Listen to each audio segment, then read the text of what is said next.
¿Sí? Muy buenos días. Invitamos a las personas que están en la parte de atrás, si gustan ocupar asientos más adelante, si son tan amables.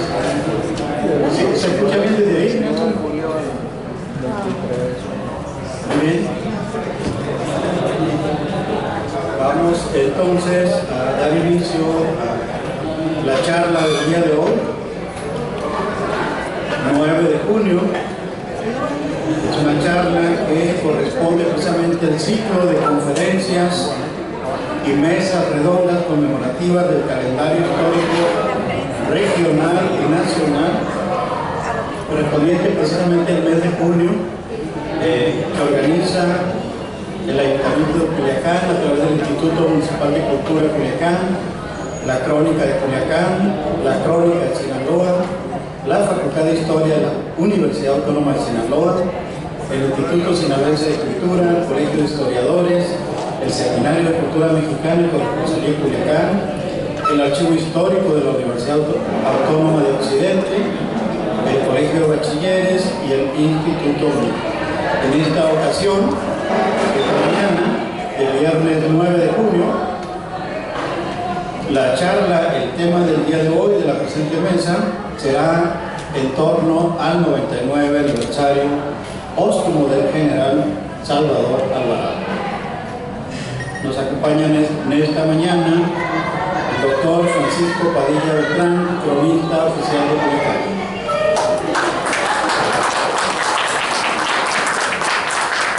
Le damos también la bienvenida a la doctora Citlali García Murillo, directora de la Facultad de Historia. Gracias. De igual modo, al licenciado Nelson Alganda, presidente del Seminario de Cultura, Corresponsalía de Culiacán. Gracias. A la licenciada Fabiola Gagiola, directora del Archivo Histórico de la Universidad Autónoma de Occidente. De igual modo, la presencia del maestro Oscar Cuen de la Crónica de Sinaloa. Gracias. Y por supuesto, vamos a dar la bienvenida también a los expositores de esta mañana, la maestra Mabel Valencia Sánchez, al maestro Ernesto Alonso Montoya. De igual modo, le damos la más cordial de las bienvenidas. Por supuesto, al maestro Carlos Francisco Tabizón López, quien nos acompaña también. Antes de ceder el uso de la voz al maestro Padilla, vamos a leer de manera muy general las semblanzas curriculares de nuestros invitados del día de hoy. La maestra Mabel Valencia Sánchez es técnica académica y profesora en la Facultad de Historia de la Universidad Autónoma de Sinaloa. Cuenta con una maestría en Historia por la Universidad también Autónoma de Sinaloa, y donde actualmente es doctorante también en Educación Humanista, en esta ocasión por la Universidad Nexo. Es miembro de la Red Nacional de Licenciatura en Historia y Cuerpos Académicos, y miembro también de la Red Nacional de Especialistas en Docencia, Difusión e Investigación de la Historia. Es integrante también del Colegio de Historiadores de Sinaloa. Sus líneas de investigación son prensa, educación y estudios de género. Bienvenida, maestra Valencia.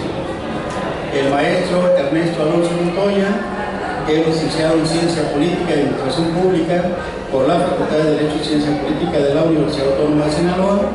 Cuenta con una maestría en Historia por la Facultad de Historia de la Universidad Autónoma de Sinaloa, donde actualmente cursa su doctorado.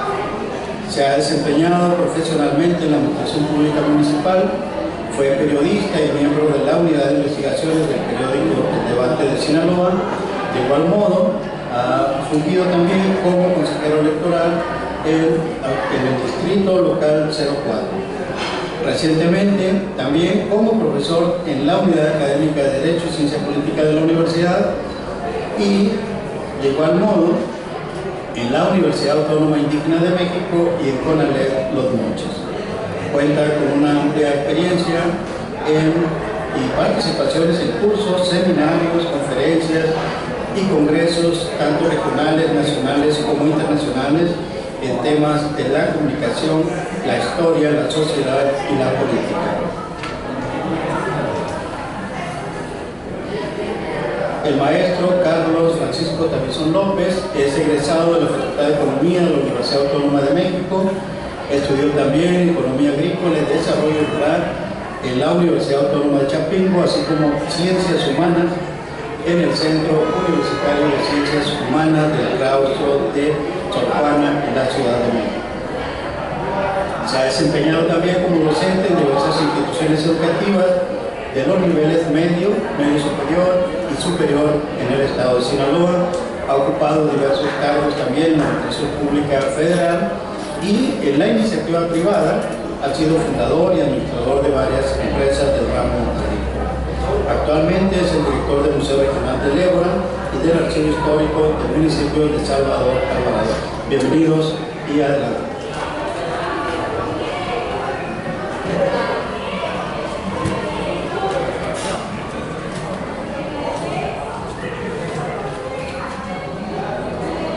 Gracias, José. Muy buen día. Se encuentra también aquí Margarita Infuso. Ella es presidenta de la confraternidad de guamuchilenses radicados aquí en Tierra.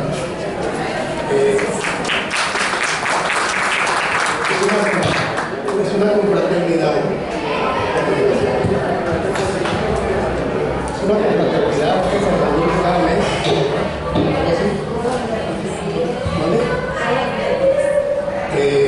Aquí precisamente en el restaurante Los Portales es un grupo más o menos sólido y este grupo pues se da la tarea precisamente de promover la figura del general Salvador Alvarado, ¿no? El día miércoles me invitaron a un desayuno precisamente donde les estuve hablando de la figura del general Salvador Alvarado, pero además nos han estado acompañando y nos van a acompañar en una serie de tareas cuyo objetivo es precisamente promover esta figura, ¿no?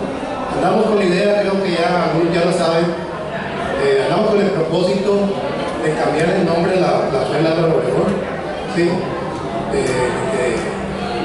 Recibe el nombre de Salvador Alvarado.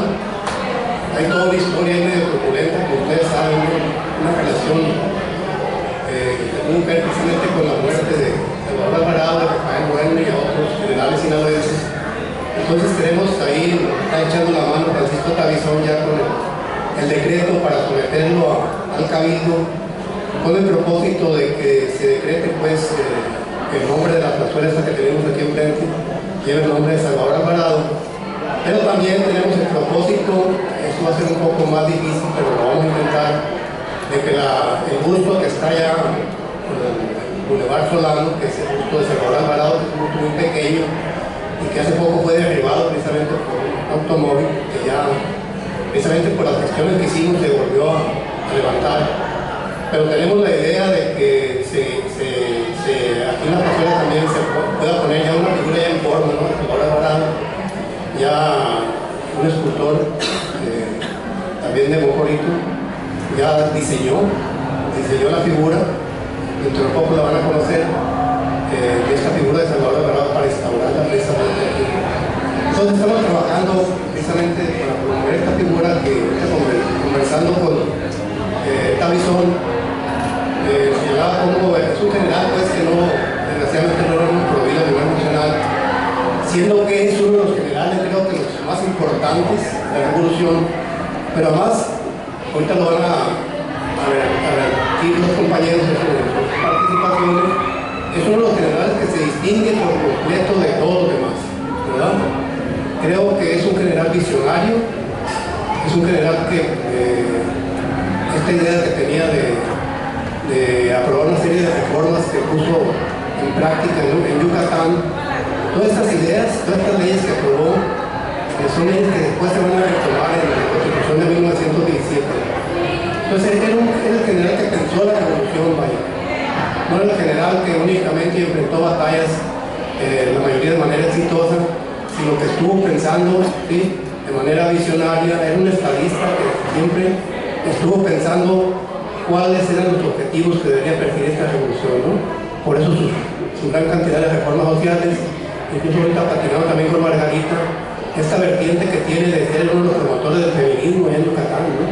De ser el que va a aprobar las primeras leyes que le van a dar la importancia de vida a las mujeres, y que también hasta el 1953, 43, 53, que se aprueba la ley para que la mujer vote, ¿no?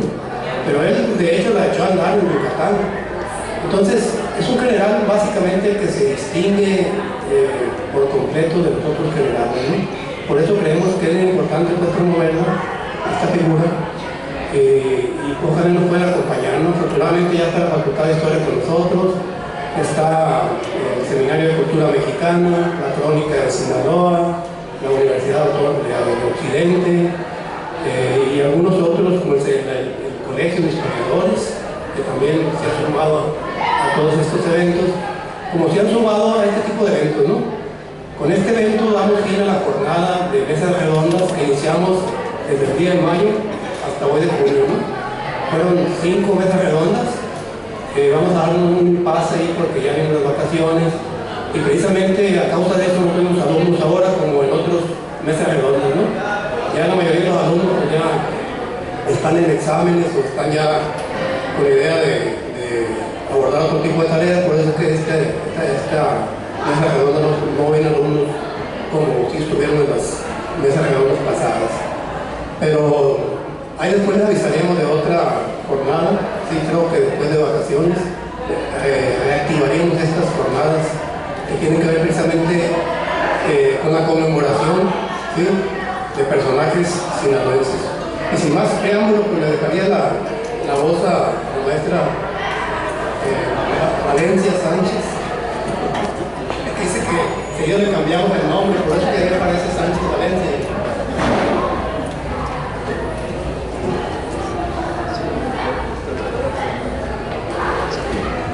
Seguido me cambian el nombre. Buenas tardes, buenos días. Cuando no me dicen Maribel, me cambian el apellido, pero bueno, es parte de mi vida eso. Pero aún así les recuerdo cómo me llamo. Mi plática va en relación pues, a ese personaje, a sus funciones, a lo que él realizó, que ya comentaba aquí el licenciado, el doctor Padilla, algunas actividades. Es que está. Ya me lo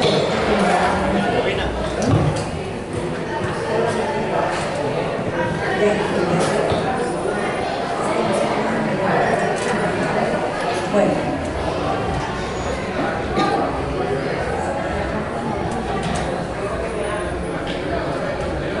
El general Salvador Alvarado fue un destacado militar político que participó activamente en la Revolución Mexicana. Nació el 16 de septiembre de 1880 en Culiacán, Sinaloa, pero a la edad de 8 años la familia migró hacia Sonora, lugar pues, donde inició su carrera. Sonora fue su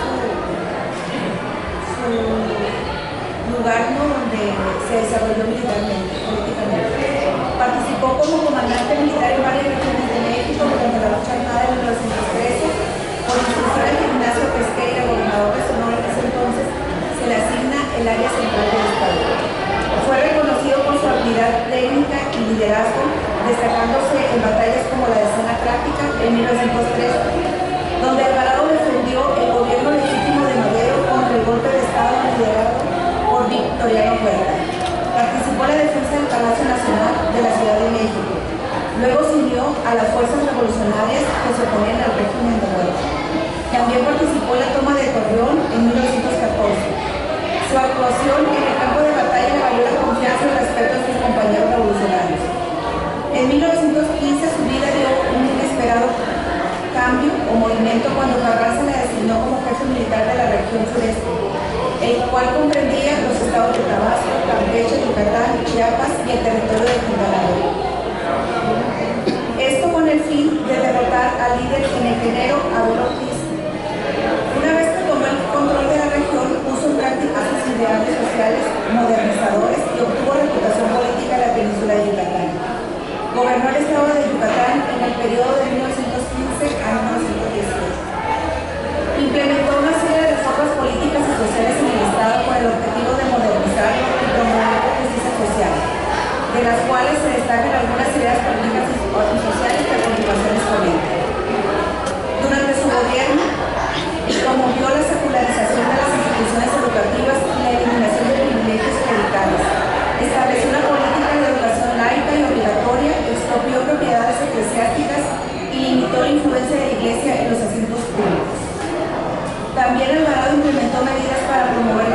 distribución de la tierra y mejorar las condiciones de los campesinos. Se realizaron expropiaciones de grandes extensiones de tierra y se entregaron parcelas a los campesinos pues, que no tenían tierra. Además, se crearon los ejidos y se fomentó la organización de cooperativas agrícolas. Dentro de una de sus ideas y políticas y sociales también buscaba mejorar las condiciones de vida de la población y reducir las desigualdades sociales. Implementó los programas de salud, construcción de infraestructuras, viviendas populares y desarrollo económico. Además, se preocupó por garantizar salarios justos, estableciendo leyes laborales que protegían los derechos de los trabajadores. Alvarado buscaba fomentar la participación de los ciudadanos en los asuntos públicos, impulsó la creación de sindicatos y organizaciones obreras para representar los intereses de los trabajadores. Además, promovió la participación de la mujer en la vida política y social, otorgándoles derechos y oportunidades para su desarrollo. Alvarado tuvo una visión modernizadora y buscó impulsar el proyecto en Yucatán. Fomentó la construcción de infraestructuras como carreteras, puentes, hospitales, escuelas. Impulsó la electrificación de las ciudades y la modernización de los sistemas de transporte y comunicación. Durante su gobierno en el estado de Yucatán, de 1915 a 1918, Juan lideró una fracción que le llamó los constitucionalistas. Implementó una serie de reformas sociales, políticas y económicas por el objetivo de modernizar la región y promover la justicia social. Yucatán, como tenía una industria que era el enequén, pero Alvarado pues, buscó regularla y promover cambios significativos en beneficio de los trabajadores, de los campesinos. ¿Por qué? Porque pues, era una actividad económica que estaba dominada por, o que tenía un monopolio, ¿no? Y pues quería romper con esos monopolios, apoyar más al campesino del enequén. Buscó modernizar la producción del enequén y la introducción de maquinaria técnica más eficientes. Promovió la diversificación de la economía regional, fomentando la industrialización y desarrollo de otras actividades productivas. Como es pues común en este tipo de casos, cuando alguien trata de reformar o modificar algo o afectar a terceros, en el caso de los monopolios, pues tuvo resistencia, no tuvo resistencia y controversia entre los propietarios de las grandes haciendas mineras, que veían pues amenazados los intereses económicos y su poder. Aunque algunas de estas medidas tuvieron algunos efectos positivos a corto plazo, también se generaron tensiones y conflictos en la región.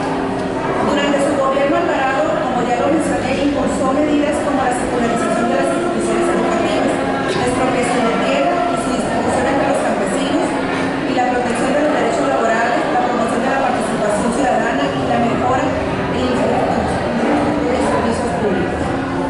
Cabe destacar que durante su ejercicio como gobernador de Yucatán, pues él promovió el primer Congreso Feminista de Yucatán en 1916, evento pues histórico. En total hizo dos, alcanzó a hacer dos, el uno y el siguiente, donde promovió las políticas progresistas de igualdad de género en el estado de Yucatán. El Congreso Feminista se llevó a cabo del 8 al 16 de abril de 1916 en la ciudad de Mérida. Fue el primer congreso de su tipo en México y uno de los primeros de América Latina. Su objetivo principal era discutir y promover los derechos de las mujeres, así como abordar cuestiones relacionadas con la igualdad de género, la educación, el trabajo y la participación política de las mismas. Las mujeres pues asistieron de diferentes partes de México, donde se llevaron a cabo conferencias, mesas redondas y discusiones sobre temas como el derecho al voto de las mujeres, que ya lo comentaba aquí el doctor Padilla, la igualdad salarial, la educación para las mujeres, la violencia de género. También se discutieron aspectos relacionados con la maternidad, la salud y el acceso a oportunidades laborales. Aquí a mí me llama la atención porque cuando yo empecé a investigar un poquito más de Salvador Alvarado, pues me dio la inquietud de conocer a su esposa que se llamaba Laura Manzano. Entonces, eso ya me quedó así como una tarea pendiente también. Traté de investigar un poco. Ella cuando se casó con el general Salvador Alvarado, pues tenía 22 años y él tenía 34. Entonces sí Estuve buscando, no encontré nada más que periódicos ahí en una página que tiene el INA. Son reportes de periódicos que no son muy visibles, entonces sí sería bueno investigar más sobre eso, porque la inquietud de Salvador Alvarado en la mujer en esa época pues sí suena pues algo interesante e importante investigarlo, ¿no? ¿De dónde él sacó esas ideas? ¿O qué tanta influencia tuvo de la esposa? No lo sé. No lo sé, pero a mí me llamó la atención, conocer más sobre ella. Y lo único que viene que son fotos, y ella es hija de uno de los capitalistas, se puede decir, o de los empresarios de la región, ¿no? Entonces sí me di a la tarea, pero no encontré nada. Esa fue mi inquietud en cuanto a esta investigación. Entre los principales y más,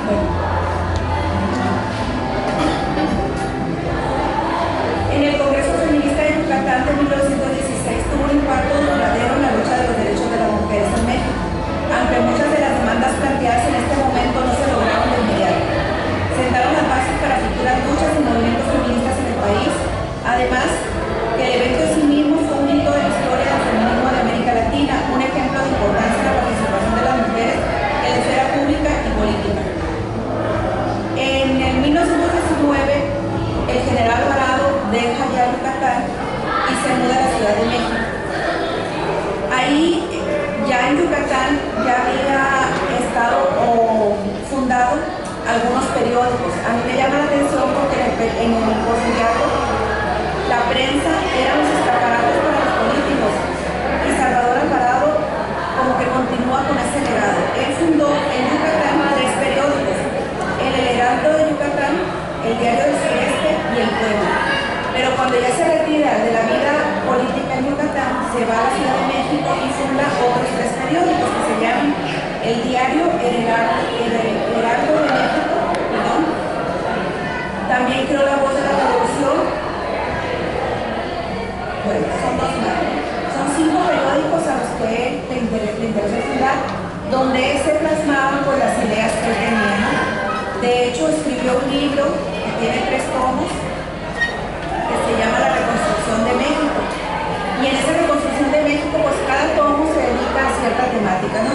El primer tomo se enfocó a analizar diversos problemas, la mala administración de los recursos naturales, subrayó el caso del petróleo, el agrario, la crisis económica, la deuda política y diversos tópicos de economía internacional y de diplomacia. En el segundo se encargó de estudiar la problemática social, en la que se encontraban las diferentes diferencias de clase social, educación y situación de la mujer en el país. El tercero lo dedicó a diversos aspectos de índole política, como el ejército, la cuestión laboral y el problema urbano o la libertad municipal, y llamó la atención sobre la necesidad de reorganizar, ¿no?, la política en México. Cabe destacar que si bien Salvador Alvarado es un personaje influyente de la Revolución Mexicana, su legado es controvertido. Algunos lo ven como un líder progresista y reformista, mientras que otros lo critican por las medidas radicales que implementó y por su estilo autoritario de gobierno. Sin embargo, su participación en la Revolución Mexicana y su gobierno en Yucatán dejaron una marca en la historia del país y en la lucha de la transformación social y política. Es cual.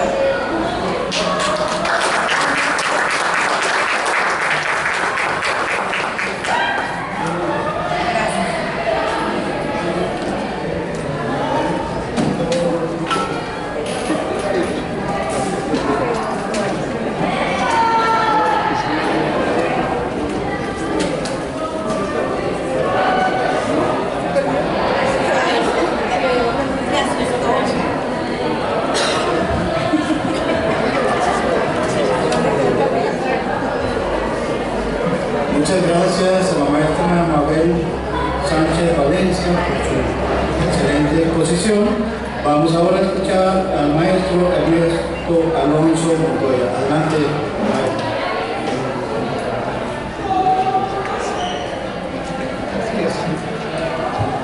Bueno, muchas gracias por la invitación, por la invitación que nos hizo a participar en este evento. Gracias a los asistentes, a la directora de historia, a todas las autoridades que se encuentran por acá. La verdad que es un personaje bastante controvertido, un personaje que poco se sabe, que poco la historiografía oficial ha abordado sobre estos aspectos. ya la compañera Mabel nos ha dicho algunos datos biográficos sobre el personaje. Yo quisiera también poner a este personaje, bueno, voy a abordar un aspecto muy particular del personaje, es decir, la elección del 20, ¿no? Porque también hay, sobre este punto, hay mucha controversia, hay poca información sobre este suceso. ¿Por qué? Porque muchos dicen es que Salvador Alvarado quería la presidencia, le interesaba la presidencia. Pero otros dicen no, o sea, él pues, se movía en otras aguas, ¿no? Pero la prensa, los periódicos, en momentos, como bien comenta Mabel, pues era la palestra política, eran los espacios donde se discutían precisamente estas ideas, ¿no? Y obviamente donde se plasmaban las aspiraciones. Y cuando leo historia, cuando abordo los temas históricos, la verdad se me es difícil no relacionarlo con el presente. Y al leer a Salvador Alvarado, al leer sobre este punto en particular, me vino a la mente lo que está pasando actualmente. En ese momento había dos candidatos, eran dos candidatos, era Obregón, por supuesto, y era Pablo González, los aspirantes a suceder a Carranza, pero también estaba otro candidato del presidente, que era un diplomático, también sonorense, Ignacio Bonillas, él era el otro. Entonces, se me viene mucho a la mente lo que está pasando actualmente. Ahorita creo que en los cafés, la prensa, en diferentes lugares se habla de esos candidatos, de los candidatos actualmente, ¿no? El A, el B, el C, etc. Igual en el 20 pasaba lo mismo, la prensa tenía su participación, ¿sí?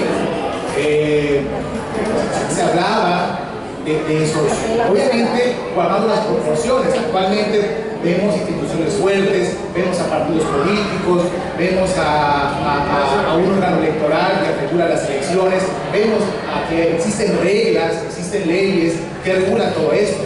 En el 20 obviamente vamos a encontrar a los hombres fuertes, a los hombres militares, a los hombres que se les, al poder que tenían los militares, ¿no? Es decir, es una etapa de caudillos, ¿sí? Y la historia precisamente nos ha puesto a los caudillos, o hablamos sobre estos caudillos, Zapata, Madero, Carranza, etc. Pero poco se habla de estos personajes, es decir, vamos a llamarlos militares, ¿no? De segundo nivel, claro, sin decir que son menos importantes. Claro que fueron importantes estos militares, ¿no? Porque fueron una especie de operadores políticos con las regiones. Si bien es cierto, el país, o sea, el tema de la revolución no fue tabla rasa, no fue general para todo el país. Y bien lo comentaba ahorita la compañera, la doctora Mabel, de que hubo regiones donde la revolución no llegó. Y estos operadores fueron estos jefes militares, estos jefes políticos, entendían la lógica de la revolución, las ideas de la revolución. Entonces su función era llevar la revolución, de alguna manera importar, si se me permite el término, llevar la revolución a esos lugares. Entonces, Salvador Alvarado era eso, ¿no?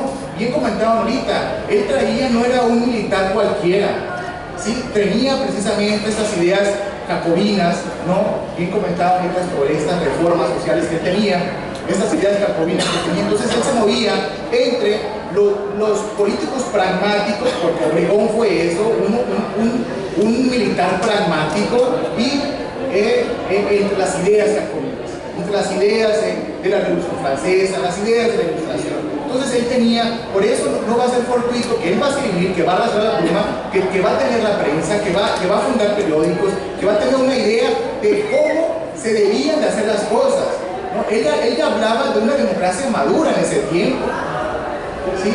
Entonces hoy, en el siglo XXI, XXIII, todavía se discute sobre esa democracia. O sea, realmente la democracia que vivimos es una democracia madura, es una democracia sólida.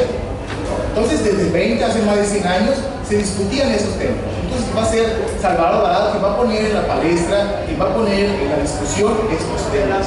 Entonces, por eso creo que merece poner en contexto a este personaje, porque justamente en estos tiempos se está retomando a estos militares, de segundo pelo, de segundo nivel, claro, sin decirlo de manera despectiva, porque fueron muy importantes en llevar la revolución, fueron una especie de bisagra, ¿no?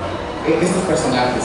Y bueno, hace poco se acaba de publicar un trabajo sobre otro general, Felipe Ángeles también, ¿no? Que también se encuentran en esos niveles, ¿no? El propio Ángel Flores, que hablaban sobre Rafael Tenorio. Entonces eran esos personajes que también se movieron al margen del poder, que se movieron, pero que no estuvieron a lo mejor en esos primeros o en esa toma de decisiones sobre el poder, pero como les digo, quiero que quede claro esto, fueron muy importantes para la revolución, ¿no? Y bueno, sobre lo que les comentaba sobre el 20, comentaba la doctora, pues su regreso a México de general Salvador Alvarado, y él no es secreto la pugna que va a haber entre Obregón y Salvador Alvarado. Creo que parte de esta pugna tiene que ver con la discusión que se está haciendo actualmente, darle nombre a esta plaza. Creo que por ahí viene el asunto, sin desconocer el proyecto que haya, ¿no? Me gustaría involucrarme en esos proyectos. Creo que por ahí viene, y justamente va a ser esta pugna entre estos dos personajes, y la prensa va a ser donde se van a empezar a plasmar esas ideas de decir, bueno, es que si me interesa o no me interesa la presidencia, ¿no? Entonces vamos a mostrar unos puntos, precisamente en el 19, es cuando se inicia con un poco mencionar sobre destaparse estos posibles candidatos. Álvaro Obregón, les decía, Pablo González, el candidato oficial, el ingeniero Bonillas, los periódicos, les comentaba, van a ser estos actores políticos donde se va a plasmar estas ideas, ¿no? Ya comentaban sobre el Albo de México, va a ser un periódico fundado por Salvador Alvarado, entre otros, ¿no? Como les comentaba. También Salvador Alvarado traía ya una idea, una imagen del hombre fuerte, precisamente en el sureste del país, en Yucatán, precisamente. Eso le va a ayudar mucho a tener estas relaciones, ¿no? Y hay que poner ahorita también, ahorita hablaban sobre esta parte del hombre autoritario. Hay que poner en contexto, o sea, los generales, ¿no? Acuérdense lo que les contaba al principio, van a ser hombres fuertes, con una postura pues, militar, o sea, no se va, estamos hablando de la etapa de los caudillos, entonces creo que por ahí era el pan de cada día, ¿no? Estas prácticas políticas militares. Entonces vamos a ver a esos hombres, ¿no?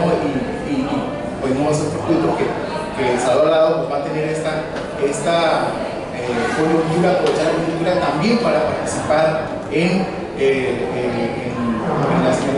la posible contienda, ¿no? Todos sabemos pues, al final estas disputas que va a haber entre ambos generales, pero que al final Salvador Alvarado termina integrándose al gabinete de Obregón, precisamente por la relación de amistad que tenía con De la Huerta. También son sonorenses, amigos de la infancia, y que y también hay que resaltar estas ideas que tenía, por ejemplo, de que los partidos, una especie de confederación de partidos, que dijéramos, bueno, hay que dejar los intereses personalistas de todos los militares y vamos decidiendo por un gobierno civil. O sea, decía, hay que dejar así como que las armas por un lado, pero imagínense hacer una convención entre militares que se decida por un gobierno civil. Era difícil. ¿Por qué? Porque volvemos a lo mismo, eran tiempos de los hombres fuertes, de los caudillos, de los militares. Entonces, el gobierno civil va a llegar, ustedes saben, va a llegar hasta el 46, con Ávila Camacho, o sea, todavía le va a faltar, ¿no?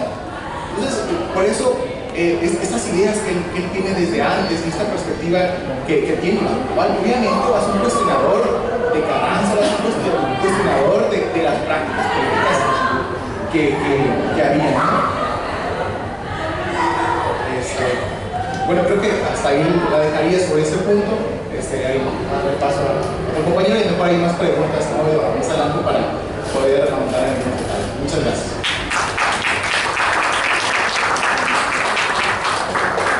Muchas gracias al maestro Ernesto Alonso Montoya por su disertación.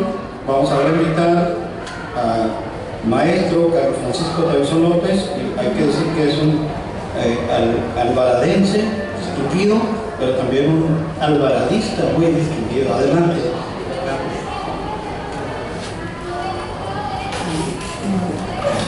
Es para mí un gran placer estar con ustedes.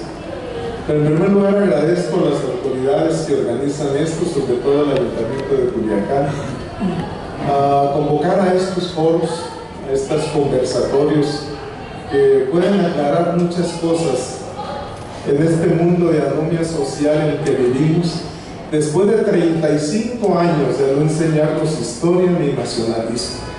Me doy cuenta con la plática de mis antecesores de que hay muchas dudas y mucho desconocimiento de nuestros personajes más importantes. ¿A qué se debe?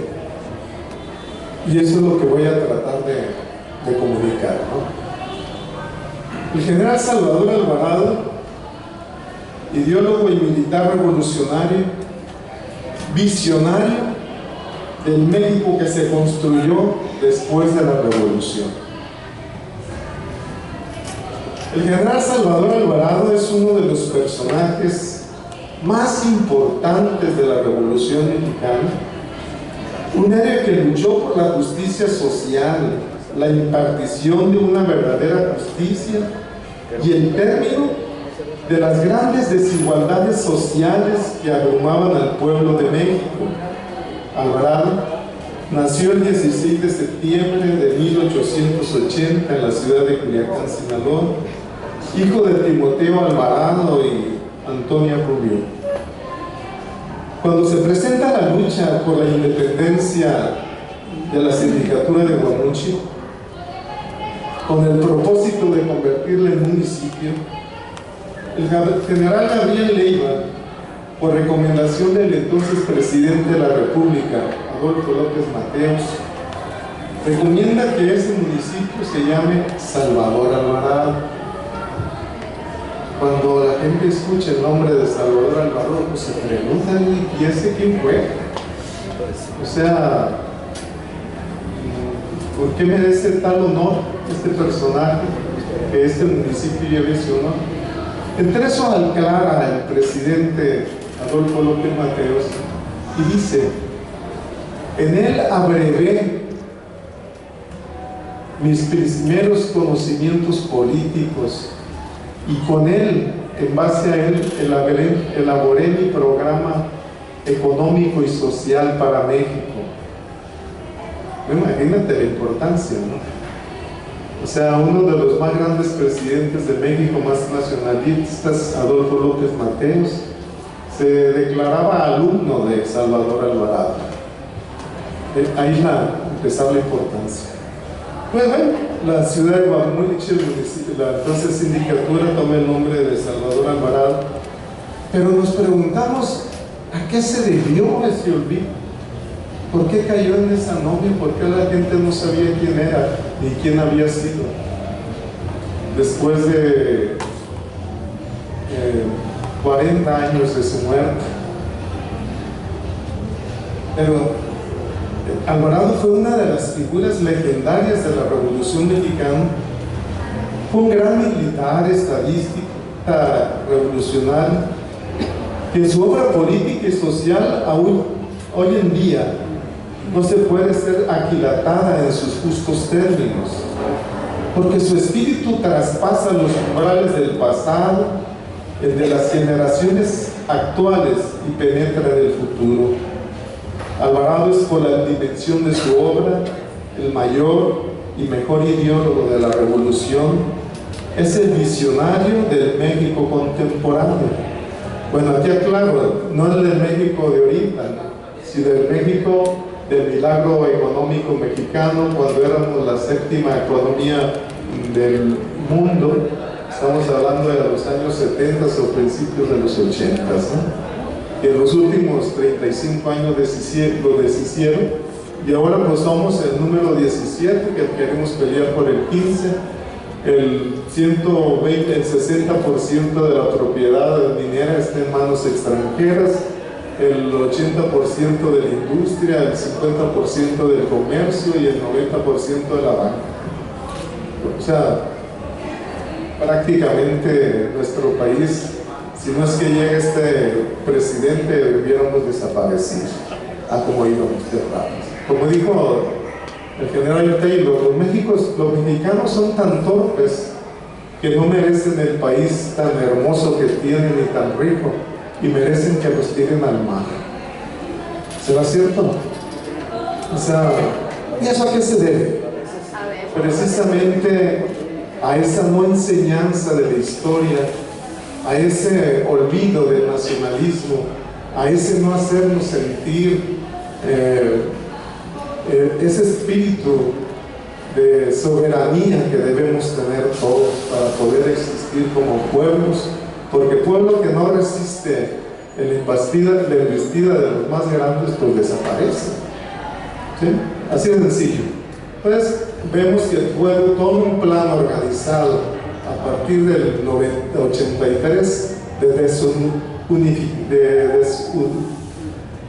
de quitarnos la instrucción de la historia con el motivo de hacernos gente que no pensemos, pues cambiaron los programas de estudio, porque hay un principio entre ese gobierno que empieza en esa época, que solo es más fácil gobernar un pueblo de tontos que un pueblo de inteligentes, y cosa de hacerlo en un mundo donde estamos, que empezó a mediados del siglo pasado, que se llama el mundo del conocimiento. Imagínense, o sea, ¿en qué estamos, no? Bueno.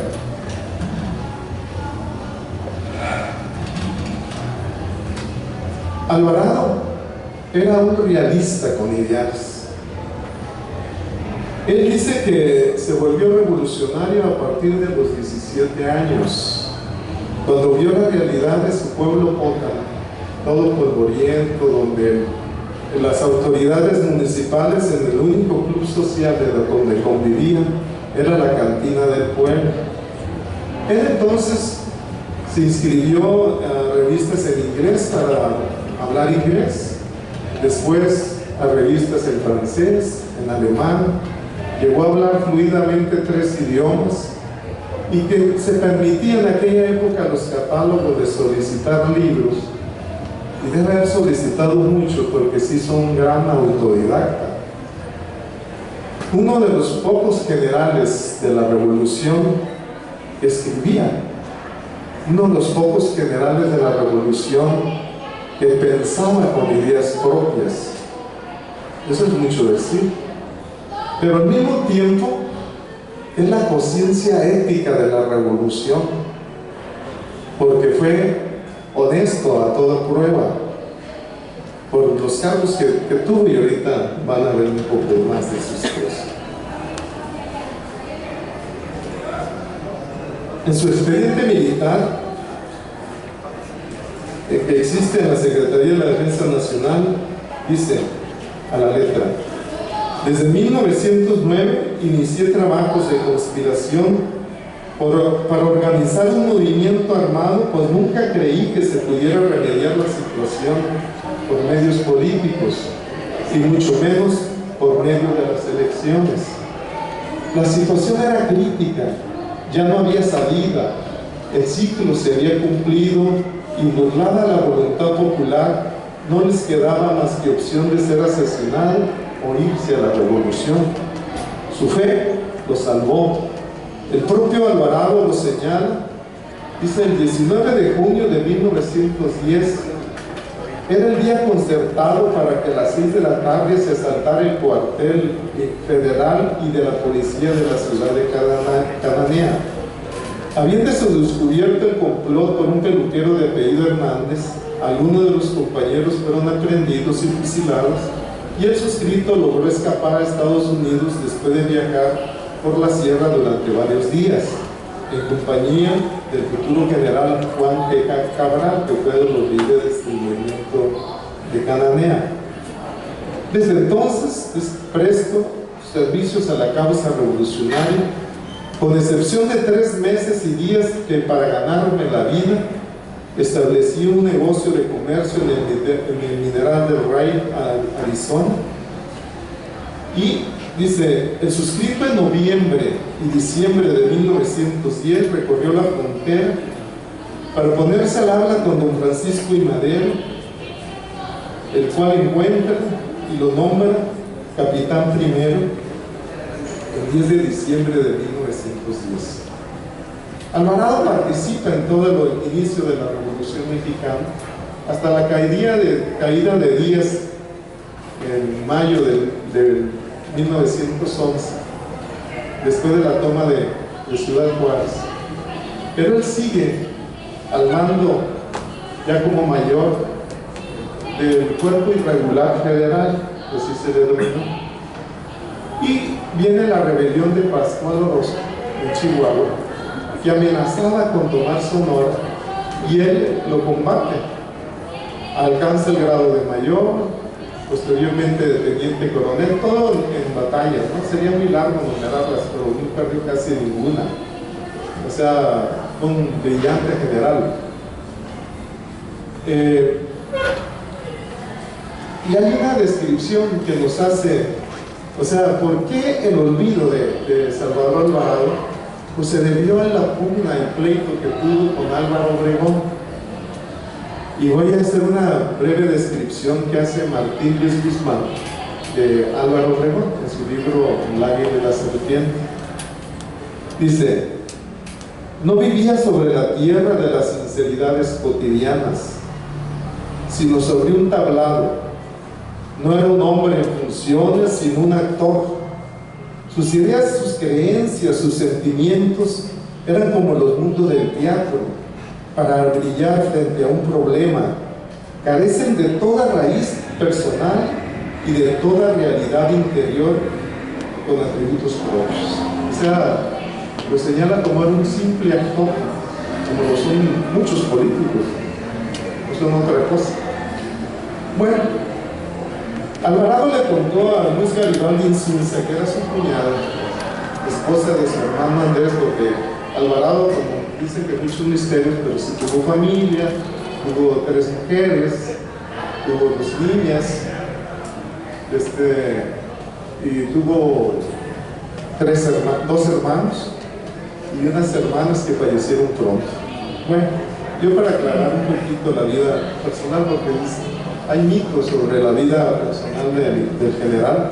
La madre era de Mocorito, vivió un tiempo en Mocorito, y esa Luz Insunza Garibaldi era de los Insunza de ahí mismo, que se habían ido a vivir a San Luis Potosí, hacia allá, pero se regresan a Sinaloa de nuevo, y tienen familiares rubios, tanto en el municipio de Mocorito como en la brecha Guasave, también Garibaldis, ¿no? Esa se casa con Andrés Garibaldi, Andrés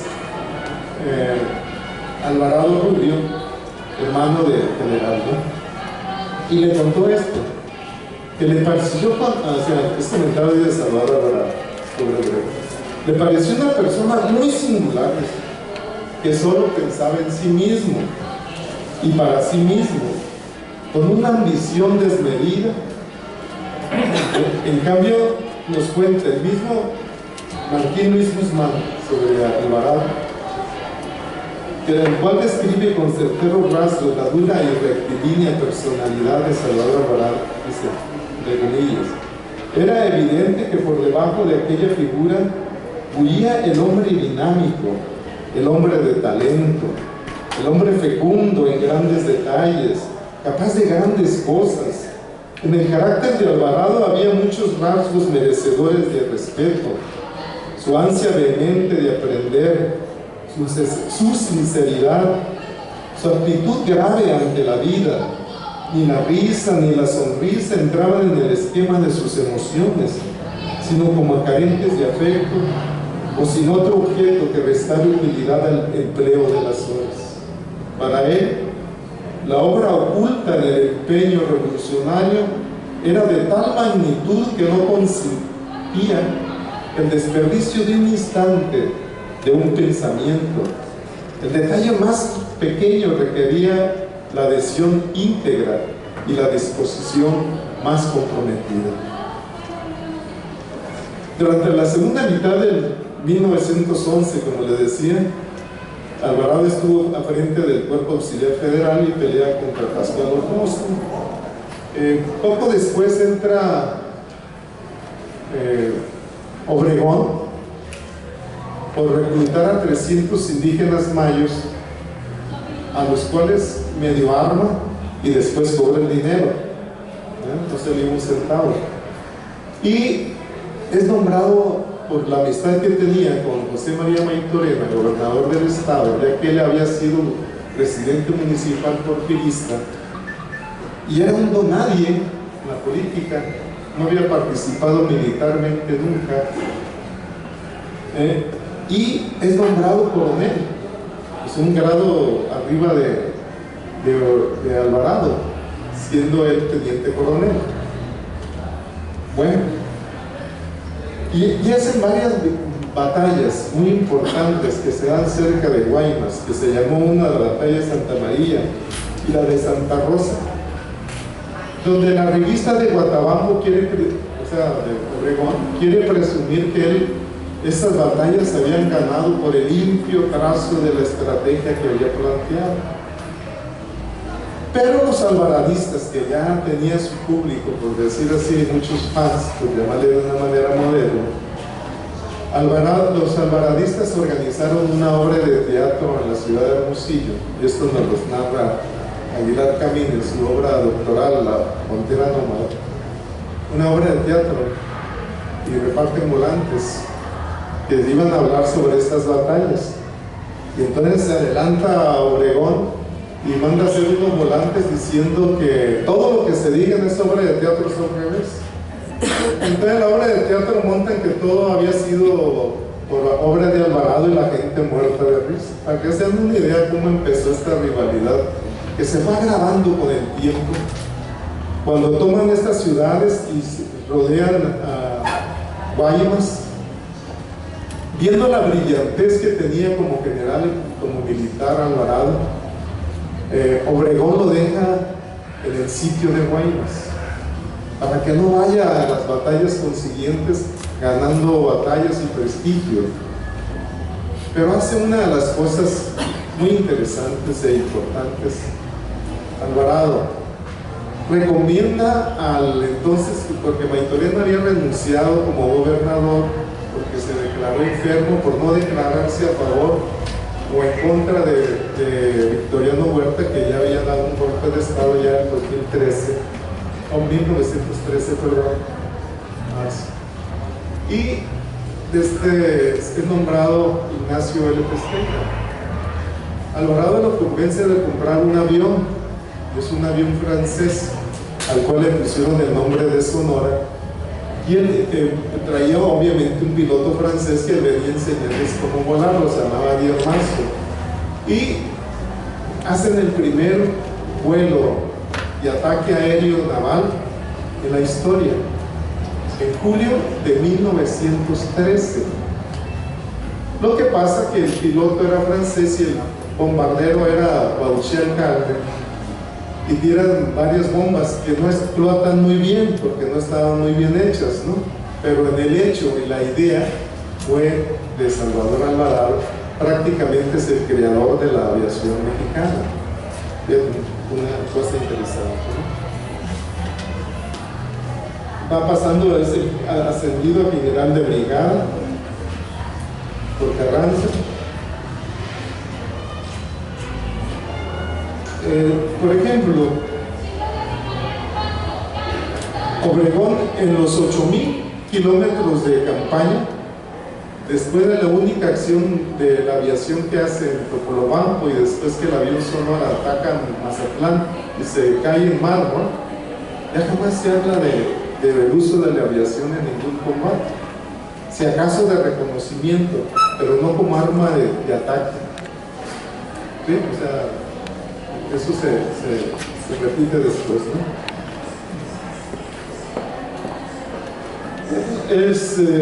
Cuando termina el sitio de Guaymas por intrigas de Obregón, llama a Itorena de regreso al gobierno, del cual había pedido permiso porque estaba muy enfermo, hace que lo nombren, y por intrigas de Obregón Alvarado es apresado y dura varios meses apresado en la cárcel de Hermosillo. Y ahí sucede una tragedia. Él le habían quedado 2 hijas, producto del matrimonio que yo había tenido con Francisca Bonilla, la cual había sido torturada allá cuando él se escapa en Cananea, cuando iban a dar ese golpe contra el cuartel militar. Es torturada por la policía porfirista a tal grado que se vuelve loca. Y no podía atender a sus niñas porque estaba ella en un nosocomio para enfermos mentales recluida. Y entonces las niñas al garete, imagínate, son infectadas de viruela y fallecen. Imagínate el golpe parecido al pobre.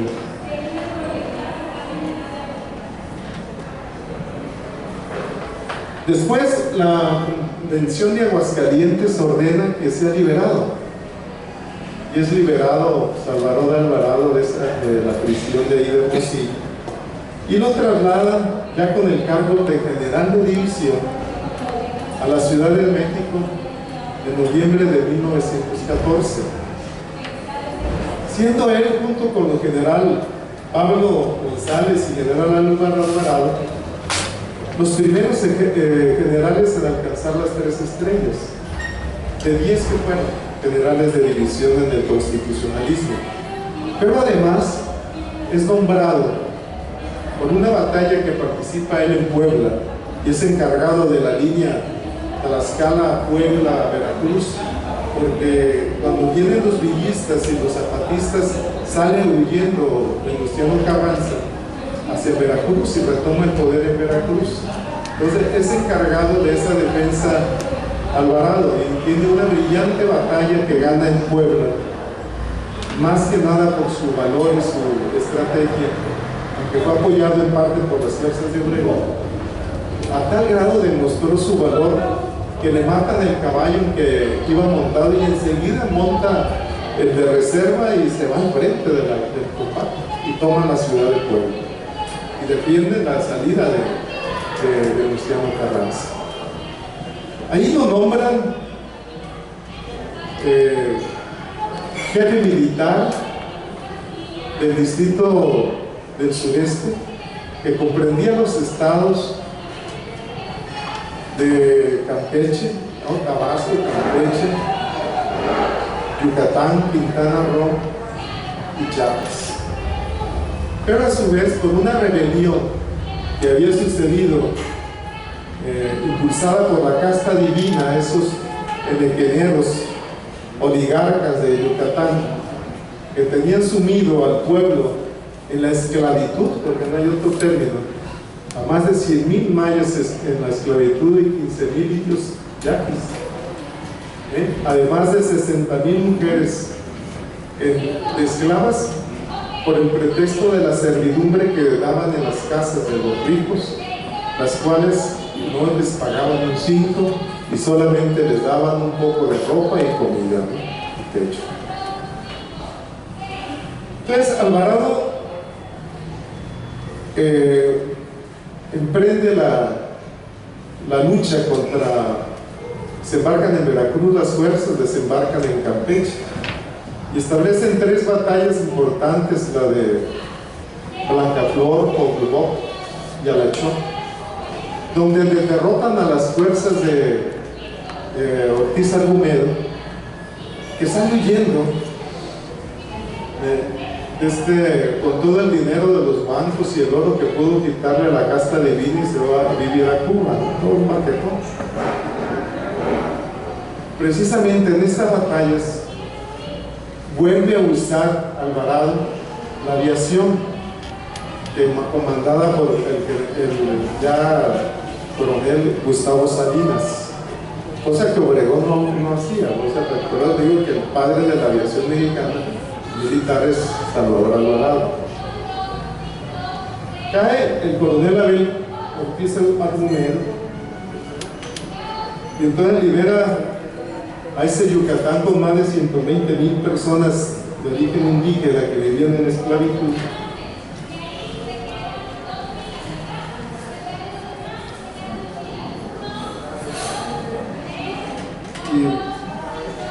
Y entra a Mérida el 19 de marzo de 1915, ya como ejército victorioso. La gente primero la habían amiedado, que era un monstruo, que era un déspota, que era un hombre dictador, ¿no?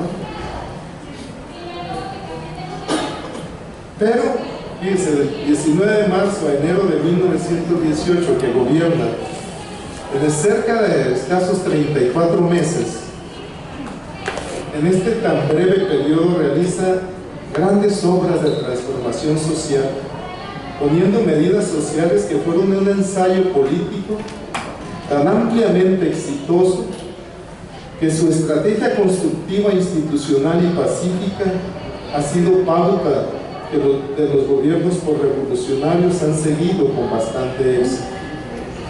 Al buscar por el prolongado y estable dominio que nos dieron cerca de 70 años de paz, podemos decir que Alvarado, como gobernante, es el precursor de la construcción del nuevo Estado Nacional post-revolucionario. En este breve periodo de tiempo, funda la Casa del Obrero Mundial, las Juntas de Conciliación y Arbitraje, crea más de 1000 escuelas, 100 bibliotecas, crea varios museos para rescatar el patrimonio arqueológico yucateco, iniciando así el rescate de las ruinas prehispánicas y el saqueo de las piezas arqueológicas, y crea una novedosa legislación educativa que permite crear un vigoroso movimiento educativo y convoca a 2 congresos pedagógicos, además de, como ya se había señalado, 2 congresos feministas, donde cita a la mayoría de las mujeres líderes del país, así como a líderes educativos a nivel nacional que tenían gran importancia como pensadores de la educación, para ir a ayudar a ese Yucatán que iba naciendo al ritmo de la revolución. Y se crea la Escuela Normal Mixta, la Escuela Vocacional de Comercio, la Escuela de Agricultura, la Escuela de Medicina, las Escuelas de Artes Domésticas para señoritas, la Escuela de Artes y Oficios, y implantó las principales escuelas del Estado, y también creó la Escuela Libre de Derecho, porque decía que en la otra escuela seguían el derecho romano, que todavía tiene esclavizado a los mexicanos, sobre todo sobre su sistema judicial, que, como decía Alvarado, él crió un sistema de juicios orales, se adelantó mucho tiempo, porque los juicios eran como las almas, decía, eternos. Gracias. Era un hombre muy adelantado. Invirtió en la educación el 36% de su presupuesto promedio, pero en los primeros años hasta el 60% del presupuesto estatal fue dedicado a la educación. Él le dio mucha importancia, cosa que en el resto del país no se hacía, porque el promedio máximo que se daba a la educación era el 1.5%. En lo económico,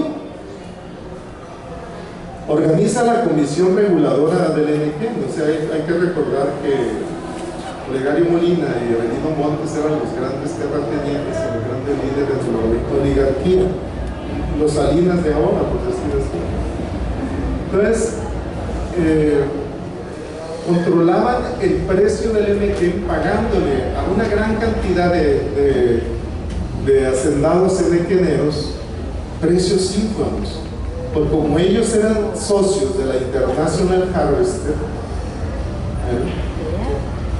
entonces ellos les gustaba, o sea, pagar lo mínimo, pero les prestaban dinero a su vez a esas gentes para que hicieran las siembras y después les pagaban lo mínimo que podían pagarlos, haciendo un gran negocio, como ellos eran socios de esa International Harvester, ¿no? Asociados con los ingleses. Ya existía esta comisión reguladora del NP y lo vuelve monopolio Salvador Alvarado, que era la única compañía que podía comprar y vender el NQ, y logra un 500% más de precio, beneficiando grandemente a los enequeneros medianos o pequeños, y con esos recursos crea la base económica del ejército constitucionalista para las armas que ocupaban para vencer a Villa, para vencer a Zapata. Aunque hay una situación en el caso de Villa, las derrotas se deben por el parque que le vendieron, que no tenían suficiente pólvora, ¿no? Y las armas mal hechas, o sea, por eso fue derrotado, aparte del apoyo de este dinero que fue a dar a las arcas del constitucionalismo, que tenían para comprar las mejores armas posibles, ¿no? También crea una reguladora del comercio, parecida a la que hace Villa, para controlar los precios de las mercancías en forma interna, para que no suban los precios, para que la canasta básica sea accesible a los salarios. De arrancada, él sube los salarios al doble, dándole un alivio a la población, y posteriormente los vuelve a subir, los incrementos. Y deja a Yucatán ya cuando se retira, no sin antes enviar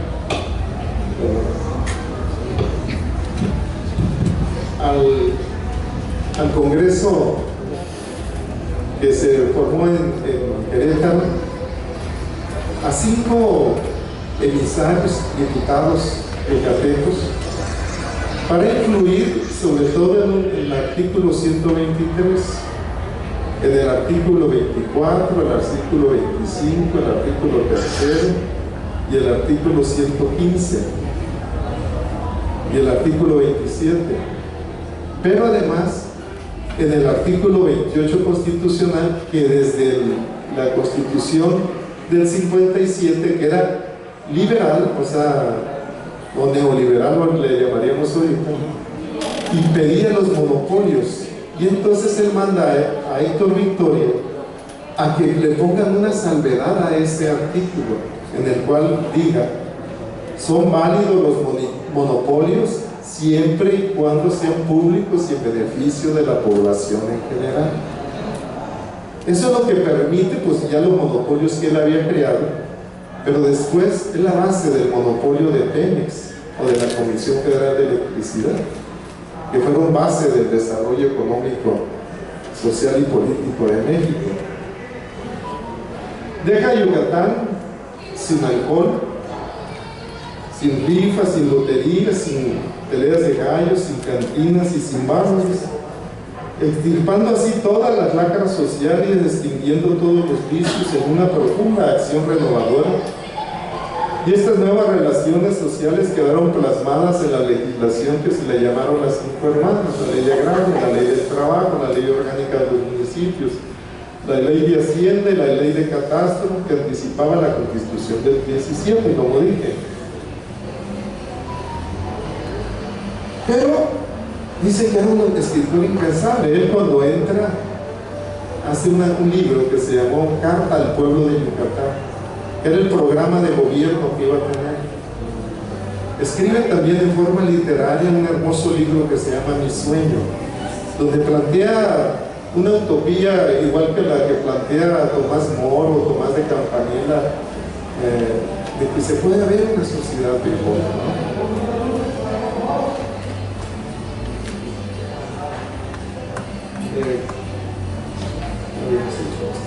Alvarado, como cambia la Constitución y no puede ser reelegido porque necesitaba tener 5 años de residencia y él solamente no había completado ni los 3, se pone a escribir un libro, porque escribió otro que se llamó Mi actuación revolucionaria en Yucatán. También hace cientos de artículos para diversos periódicos, como ya lo señaló la doctora. De esos 5 periódicos que escribió, 3 en Yucatán.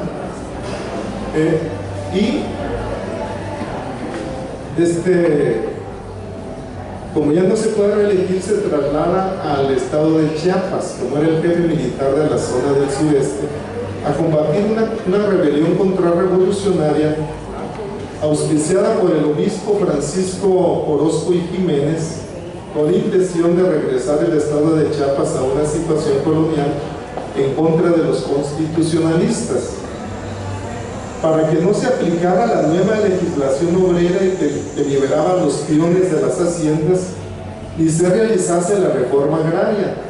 Esta revolución empieza en 1914 y es comandada por Tiburcio Fernández Ruiz. Llega a juntar esta rebelión más de 5,000 elementos, auspiciados por la iglesia, y alguien quizás más, y a lo mejor está como el ejército Zapatista de Liberación Nacional, que atrás estaba la iglesia de Alemania, ¿no? Y después resultó que su comandante era jesuita, ¿no? Algo por el estilo, ¿no? Y derrota a tal manera, porque crean novedades militares, entre ellos carros blindados armados con ametralladoras, y quita las bases de abastecimiento de las guerrillas y reduce a cuando mucho a 500 combatientes ese ejército. Ya en 1919, como bien dijo la doctora hace rato, funda el Heraldo de México, un periódico en el cual hubo plumas como Martín Luis Guzmán, el mismo Bolio y Gómez Marín, infinidad, ¿no? Y se pone a leer uno de las gentes que participaron en este Heraldo de México, pues fue uno de los más grandes periódicos nacionales. Él tiene que renunciar y venderlo porque viene un movimiento en contra de Carranza, porque él tenía resentimiento con Carranza porque no lo había dejado hacer las grandes reparticiones en Yucatán que él hubiera querido hacer. Escribe un libro que se llama La traición de Carranza, precisamente, que señala muchos motivos. Y en 1920 se adhiere al movimiento del Plan de Agua Prieta, en contra de la imposición del ingeniero Bonilla, que iba para la presidencia de la República, y quedó como presidente interino don Adolfo de la Huerta. Alvarado es nombrado secretario de Hacienda. Duró muy pocos meses al frente de esta institución,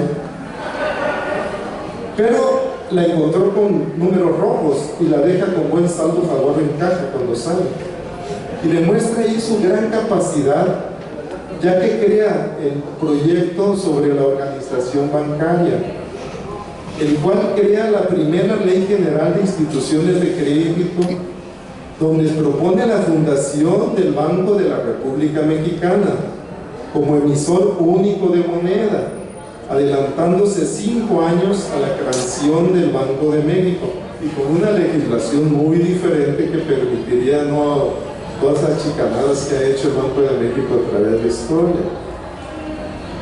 Posteriormente se va a vivir a los Estados Unidos entre los años de 1921 y 22, ya que las relaciones entre Obregón, su gran enemigo, ya presidente, y eran muy malas, ¿no?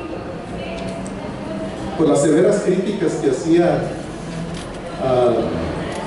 Alvarado al presidente y la gran corrupción que estableció. Un hombre que decía, cuando se quería reelegir y había perdido una mano en la batalla de Celaya, decía: yo voy a robar menos, los otros tienen 2 manos, yo nomás una. Era hasta descarado. El 13 de agosto de 1923 se firman los famosos tratados de Bucareli entre el presidente Obregón y el gobierno de los Estados Unidos, en los cuales se establece la no retroactividad del artículo 27 constitucional, dejando en manos de los norteamericanos los importantes yacimientos petrolíferos que ya poseían, así como otros acuerdos de indemnización a los norteamericanos por daños durante la revolución. Pero aquí había unos tratados secretos. O sea, ¿cuáles eran esos tratados secretos? Era que México se comprometía a no desarrollar ninguna industria petrolera, ferrocarrilera, automotriz, química, eléctrica, aérea, marítima, por el término de 70 años en lo civil, y en lo militar durante 80 años. O sea, no se podría producir los militares aeroplanos, cañones, ametralladoras, fusiles automáticos, tanques, pistolas, bombas, explosivos, municiones, barcos, ni desarrollar industria eléctrica, ni química, ni automotriz, ¿no? México, en esa época, ya producía máquinas y carros de ferrocarril en Aguascalientes en 1919, aviones, cañones, ametralladoras, fusiles automáticos como el fusil Mondragón, bombas, automóviles, motores de combustión interna. Contamos con industria eléctrica, industria química, industria metalmecánica, de muchas cosas, imprentas y muchas otras cosas que se fabricaban. Por eso me acuerdo de una conferencia que di sobre este tema en Hermosillo, y estaba el maestro Álvaro Matute y me dice: oye, pero ¿no está comprobado que esas cláusulas secretas hayan existido? Sí, aquí está en esta revista, El Ejército lo dice. Era una revista que publicó el Ejército en 1903, en la cual dijo: ya el Ejército podemos producir nuestras armas, no maquilarlas, porque México maquilaba fusiles alemanes o otros belgas, pero nomás las maquilaba, pero no tenía marca propia. A raíz de eso, México crea el fusil X5, C4 o Serpiente de Fuego, que es el que está usando el ejército mexicano, y estamos haciendo carros, tanquetas, barcos y aviones, empezamos, ¿no? A partir del 2003. Ya le dije al maestro, muy estimado por mí, ya falleció: aquí está, maestro, si existieron, el ejército lo está declarando, esas cláusulas secretas. Y cosa curiosa, como decía el maestro, hay que comparar el pasado con el presente. Cuando se cumplen los 70 años, ¿qué hacen los norteamericanos? Aumenten el Tratado de Libre Comercio. ¿Y qué hacen? Se apoderan de la industria, la deshacen. Se apoderan del comercio, se apoderan de la minería y se apoderan casi de todo lo que han podido hacer, despojando a la nación de gran parte de sus riquezas. Nomás en oro y plata han exportado más que los 300 años de la colonia. Por eso es mucho interesante comparar el pasado con el presente, porque si no, no tuviese sentido, porque es la única sentido en que la historia nos da una posibilidad de futuro. Ya voy a terminar. A esta rebelión de la huertista en contra de los tratados de Bucareli se suman el general Rafael Buelna, el cual derrota en Huejotlitlán, Jalisco, a Lázaro Cárdenas, a quien toma prisionero encontrándose herido. Buelna hace que sea atendido médicamente y posteriormente lo pone en libertad, demostrando con esta acción la generosidad y caballerosidad que siempre le distinguió. Y quiere el destino que en febrero del siguiente año el coronel Cristiniano Ansaldo traicione a general Alvarado en Ocotlán, Jalisco, y lo ponga a disposición del joven general Lázaro Cárdenas, El michoacano admiraba mucho a Alvarado por su obra en Yucatán, por sus escritos, y decidió liberarlo, de ayudarle económicamente al sinaloense para que pudiera salir del país. Y se va hasta Vancouver, regresa a Nueva York, encuentra ahí a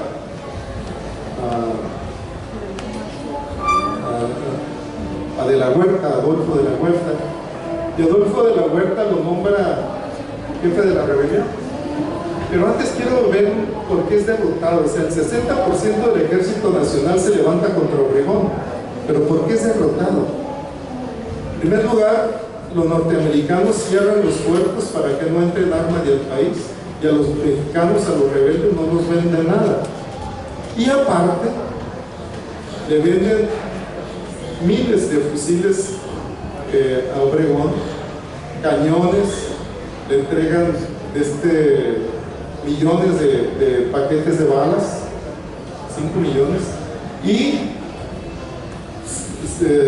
decenas de miles de bombas. Y aparte, una escuadrilla de 11 aviones Caliban DH-4 piloteados por norteamericanos.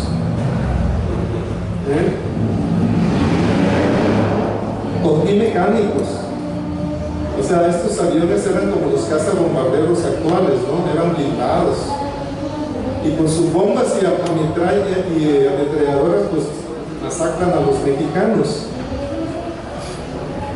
Alvarado había construido una fortificación de 5 kilómetros en Ocotlán, y es derrotado, es la única derrota que tiene, porque es traicionado por el general Lázaro, que por un cañonazo de 50,000 pesos oro, le decía a Obregón muy descaradamente: ningún general resistía. Entonces le dan la entrada por donde entre las fuerzas de Obregón, y es derrotado. Entonces, ya cuando a don Adolfo de la Huerta lo nombra jefe de la rebelión, se regresa a Tabasco, y en eso le manda una carta a su mujer y le dice: por deberes de amistad y compromisos, tengo que volver al combate. Prefiero que seas la viuda de un hombre valiente a la esposa de un hombre cobarde. Eso se lo manda a esa esposa Alejandra Manzano, con la que no tuvo familia. ¿Sí? Sí, ya termino. Sí, es que el tema es muy grave, muy fascinante. Bueno, Alvarado se le reconoce como un hombre íntegro, y se le puede colocar como uno de los más grandes héroes de México, al lado de Morelos, de Juárez, o a nivel mundial como Espartaco, viendo a él en héroe como los más excelsos que se entregaron a la causa del pueblo. Muchas gracias.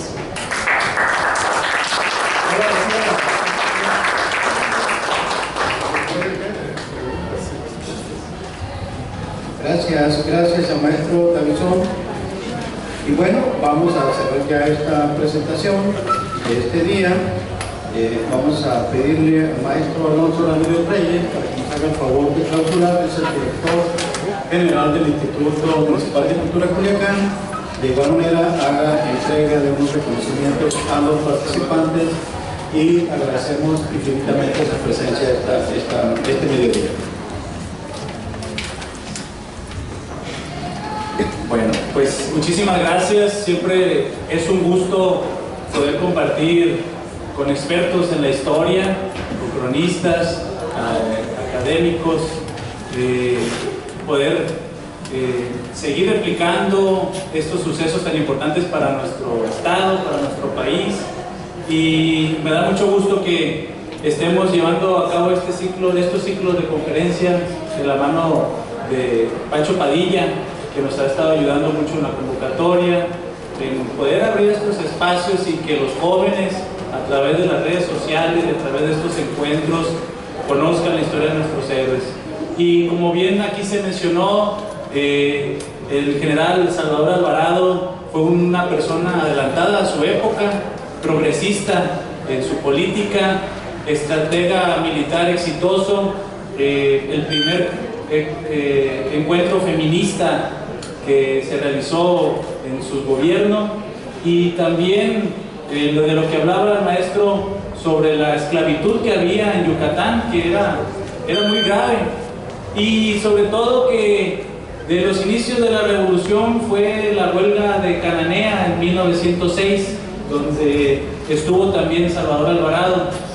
Dicen los historiadores que la huelga de Cananea era el claro ejemplo de todo lo que estaba mal en el país, porque las empresas extranjeras extraían los minerales, incluso el tren que estaba en Cananea comunicaba solamente a Estados Unidos y no a México. Los estadounidenses se llevaban los recursos, ganaban en dólares, y los mexicanos ganaban en pesos y en una situación de mucha pobreza. Entonces, qué bueno que podemos seguir replicando la historia para saber este gran desfalco que hubo a la nación a través de esas políticas públicas, el Tratado de Libre Comercio, las privatizaciones de las empresas estatales, y como dice en una novela que estoy leyendo de Pérez Reverte, Revolución, que los españoles por lo menos dejaron edificios, pero los gringos no dejaron nada. Los gringos se llevaban todo, ellos no dejaron nada en México. Entonces, pues muchísimas gracias por compartirnos esta historia. ¿Y tiene un comentario? Sí, yo quisiera nomás hacer una participación. Sé que en los tiempos ya nos quieren ir a conocer. Solamente quisiera decir que a los hombres hay que verlos en su justa dimensión, son hombres de carne y hueso, no hay que hacer historias de bronce. O sea, los hombres tuvieron intereses, tuvieron tensiones, ¿sí? Entonces los hombres son hijos de sus tiempos, más que ser hijos de sus padres, son hijos de sus tiempos, ¿sí? Entonces no más es apelar a no hacer historias de bronce. Muy bien, muchísimas gracias.